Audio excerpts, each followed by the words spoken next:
Hello, fellow Rebel Capitalists. Hope you're well. So I've got something counterintuitive for you. Higher interest rates actually creates higher consumer prices, i.e. inflation. Let's go right over to YouTube, and I want to highly recommend you guys checking this out when you get some time. This is a podcast. You can find it on iTunes or Stitcher. This is from Blockworks, and Jack Farley runs this. He's always got or usually he's got great interviews. So I'd highly recommend subscribing to his channel or subscribing to his podcast on iTunes. And he just interviewed Warren Mosler. Now, most of you know that Warren is kind of the godfather, if you will, of MMT. And what's really interesting about MMT is I can't speak for Kelton because I haven't read her stuff in quite some time. But as far as Mosler goes, I don't know of anyone who gets the Fed's balance sheet more than he does. I mean, there's some people that understand it as well, but I mean, he is spot on when it comes to understanding the Fed's balance sheet. But then he in other areas, it's like he completely derails. Now, I'm not going to say that a lot of the policy prescriptions that are suggested by Kelton, Mosler would agree with. I don't know. I've never talked to the guy. But some of the ideas that he has are actually fascinating, and I think they're well worth listening to. And you can't dismiss Warren. I think you can dismiss Kelton a lot easier because of her policy prescriptions. But as far as Mosler, I mean, you've got to give him credit where credit is due. He really understands the Fed's balance sheet. But what's interesting to me is he understands the nuance of the plumbing so well when it involves the Fed and another counterparty, like the Treasury, the TGA, something like that, or the asset side of the bank's balance sheet. But then he completely omits the bank's balance sheets. And I think he did, and I'm completely speculating here, but I think he might do this because he doesn't really see the dollars that are created by the banking system as actual money or even as quote unquote currency because it's debt based. And I think he just kind of sets that in his own in a bucket, kind of forgets about it because he's like, well, if there's dollars being created that are loaned into existence, then it's when you look at the balance sheet or when you look at accounting, they're just, I don't know what you'd call that in technical, like gap accounting terms, but you're just adding an asset and you're adding a liability. So they net out at the end of the day. Or those dollars that are created, they just create dollar demand in the future. So we just don't have to pay any attention to those things because, again, when you look at the balance sheet, they just net each other out. Whereas if the Fed creates bank reserves or if the Fed creates green pieces of paper, or, go back to the Civil War, prior to the Fed, if the government creates these green pieces of paper, well, technically they're an asset, but really the greenbacks weren't because they weren't backed by gold. So they weren't someone else's liability. So that was really just an asset to where it wasn't the bank's balance sheet where the two transactions would net each other out, meaning the loan that was created on the asset side of the balance sheet wouldn't net out the dollars that were just created on the asset side of the balance. So again, I don't want to put words into his mouth, but I think that's why he really gets like super fixated on the Fed's balance sheet and on base money, if you will, and really kind of ignores, from what I've seen, and now maybe I haven't seen all this stuff, but he really kind of ignores what we'd consider broad money, if you will. But one of the fascinating discussions or ideas that he has in this interview with Jack is this idea that higher interest rates actually cause inflation. So this seems very counterintuitive, but he's got some good rationale here. So he uses the example of Japan because they've got, let's just say 250% debt to GDP. That's a lot of JGBs that are out there on the balance sheets of the non-government agencies outside of the BOJ. So if they were to raise rates by, let's just say 5%, Well, what that would mean is that those holders of all those JGBs outside of the Bank of Japan would be getting a massive stimulus check, right? Because the amount of interest they would receive would go, to infinity and be it would go straight up. At least the people that were holding the new JGBs that were being issued to pay off the old JGBs that were maturing. If you've got a current JGB that's a 30-year, let's say, obviously your interest rate isn't increasing, therefore your purchasing power isn't increasing. But for those JGBs that are maturing, they're issuing more debt, and that more debt, those new JGBs are at a 5% interest rate. Those go onto the balance sheet, and that means there's a lot more purchasing power. Now, what would happen if you're taking this out of taxes? Then it would be a net wash. But he's assuming that this is happening with the deficit spending, right? And then you say, okay, George, well, if it's happening through deficit spending, it's still taking dollars out of the system, assuming the central bank isn't monetizing this, because those dollars are being sucked into, let's just say, the TGA. We'll use the Fed's balance sheet as an example here. Those dollars are being sucked into the TGA or those bank reserves. Where are they coming from?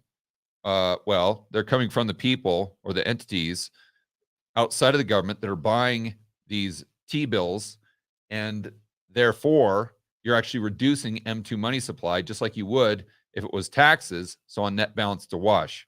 And here's where I don't know that they get into it in this discussion, but you've got to put on your thinking cap here, your nuance cap. And this is one thing I really like about listening to Mosler. If you, and I don't know if this is his idea, but in theory, this is how it works. When you are selling T-bills, when Janet Yellen is selling T-bills, it is true that, let's say, the average Joe is swapping savings for those T-bills, so M2 money supply goes down. But has the overall assets of the private sector, in this case, the non-bank entities, have they decreased? The answer is no, because all he's done is swap savings for T-bills, sells the same amount of assets, and basically cash equivalents, right? So then what happens is Janet Yellen takes those bank reserves, then spends them back into the economy by sending them to a commercial bank, and then they credit the account of another average Joe, or the average Jane, let's say. And then the average Jane gets that money through Social Security payment. She goes out, spends it. Okay, now that's circulating in the economy. So on net balance through that whole circle, M2 money supply hasn't changed, but we have an additional T-bill treasury where we didn't have one before. So what we've done effectively is we have taken savings, we've taken currency units from a savings account, and we have replaced it with a T-bill. But we've just taken that savings account money and turned it into checking account money. You see? So if you were to take, let's say, all of the savings money that we have right now, and I don't know what it is right off the top of my head, but let's just say it's $5 trillion.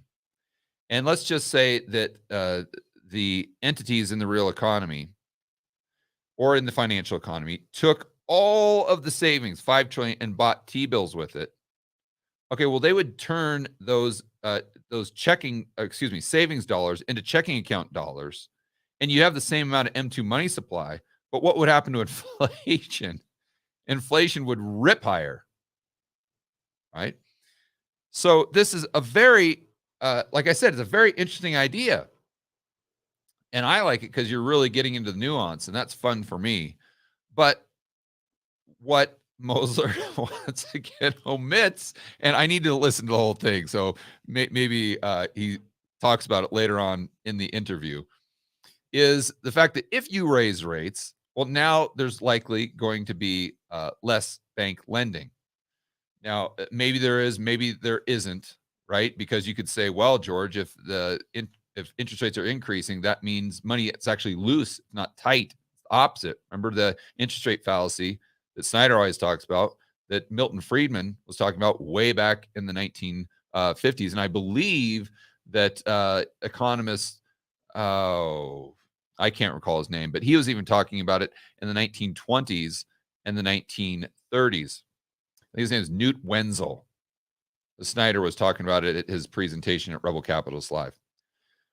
But regardless, so you could say that, all right, well, if they're increasing interest rates, then they are, then that might mean that money is very loose. And that's true. But just raising the Fed funds rate itself, likely, if the 10-year is actually going down, like we've seen lately, the 10-year still pegged at pretty much 3.5%, that the Fed funds raises rates. Okay, well, that's most likely going to reduce to a certain degree some bank lending. And you're going to have increased counterparty risk, which is going to reduce liquidity. The banks are going to tighten up, basically like the regionals, what we've seen. And therefore, there's less loans, especially short term, being issued to companies like real estate, the businesses that are building multifamily housing, let's say. So you actually have, if loans and leases are going down, then you have M2 money supply actually contracting at a time when you would have this counterbalance, like Mosler is saying, where you'd be taking savings and turning it into checking, and that would have more purchasing power, and those currency units would be spent with more velocity. But there again, like I said, you've got the asset side of the aggregate balance sheet decreasing because M2 money supply or even deposits going down because there's more loans being paid back than are being issued to begin with by the commercial banking system. So if you look at it just with kind of tunnel vision, with just the Fed's balance sheet getting hyper focused there, yeah, you could totally see how increased interest rates could lead to higher consumer price inflation.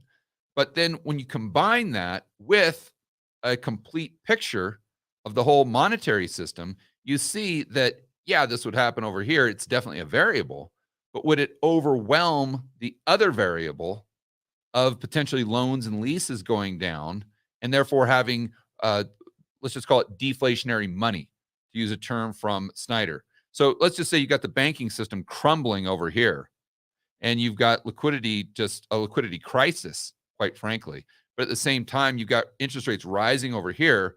Well, which one would win? And I would argue that the deflationary money or the banking system collapsing would actually win, and that would be a stronger cross current than this other cross current of just simply higher interest rates, increasing some purchasing power of those entities that have the checking accounts that would have a higher propensity to spend. You see, but this is just listening to this interview is fantastic on many levels, many levels.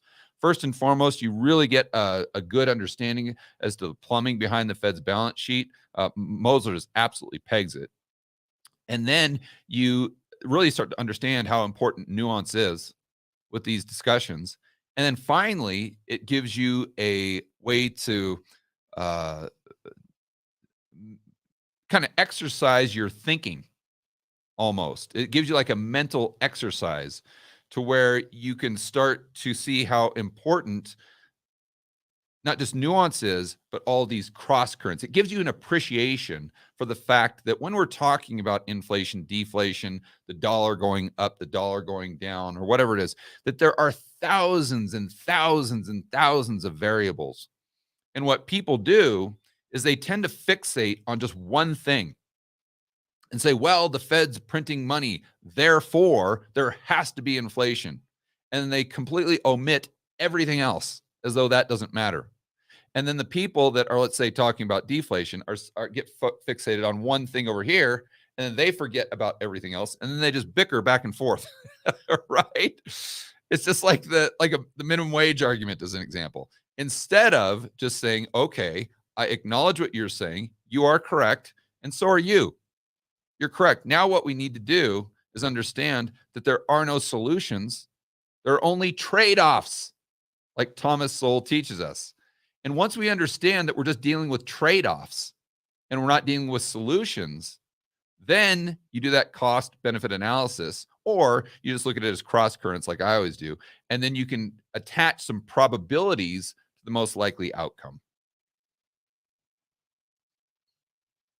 All right, guys, enjoy the rest of your afternoon. As always, make sure that you're standing up for freedom, liberty, free market capitalism, and definitely check out Jack's podcast, Forward Guidance is what it's called, and check out his YouTube channel. And if you've got some time, I highly suggest listening to that interview with Warren Mosler. Whatever you do, don't just say, oh, MMT, dismiss this. Oh, it's not even worth my time. Wrong.